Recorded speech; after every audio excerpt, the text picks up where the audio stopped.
माँ के 9 अवतार अलग हैं और माँ के 9 रूप अलग हैं। तो नवरात्रि में जो हम 9 दिनों तक भगवती देवी के पूजन करते हैं, ये भगवती के 9 रूप हैं, ये अवतार नहीं है, ध्यान रखना, शब्दों पर ध्यान देंगे। नवरात्रि में चाहे वो चैत्र की नवरात्रि होवे, चाहे वो आश्विन कुमार की नवरात्रि होवे, इनमें हम भगवती का जो पूजन करते हैं, देवी दुर्गा का, आद्य शक्ति का, पराम्बा का, ये भगवती के 9 रूप हैं, ना कि अवतार। अवतारों की संख्या, अवतारों की कथा मैं आपको आगे कहने वाला हूं। तो माता रानी का पहला रूप कौन सा है नवरात्रि का? किस नाम से हम पूछते हैं? प्रथमम शैलपुत्री च। हाथ जोड़ो, शैलपुत्री मैया की कथा सुनो, इनका ध्यान है बहुत प्यारा। नवरात्रि में जो माता रानी के 9 रूप हैं, इन 9 रूपों का ध्यान जरूर करना चाहिए। वंदे वांछित लाभाय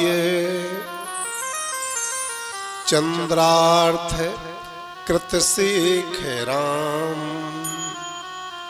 वृषारूढ़ां शूलधरां शैलपुत्री यशस्विनी।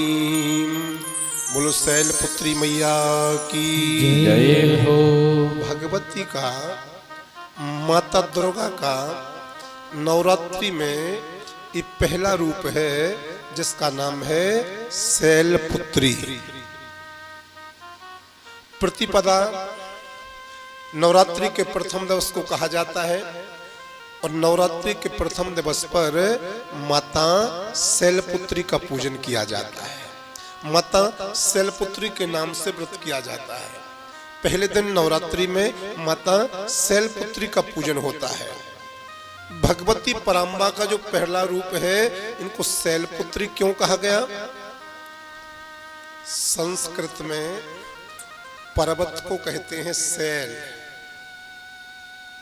और शैल धन इंद्र बराबर शैलेंद्र। बोलो प्रेम से, छोड़ते बोलो ना, जय माता दी। शैल धन इंद्र अर्थात जो पर्वतों का राजा है, उसको कहते शैलेंद्र। सीरियस, ये व्याख्या बता रहा हूं। तो भगवती पराम्बा का जो प्रथम रूप है, उसको कहते हैं शैलपुत्री। शैलपुत्री क्यों कहा गया? पर्वत को संस्कृत में शैल कहा जाता है, तो पर्वतों के राजा हैं, उनका नाम हिमालय है।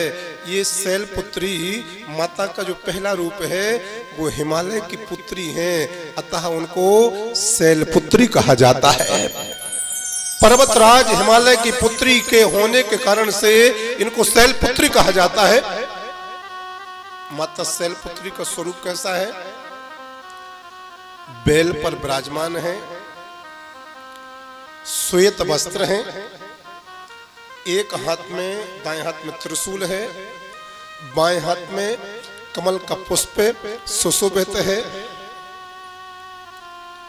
पहली दुर्गा शैलपुत्री की महिमा अपार है, इनकी शक्ति अनंत है।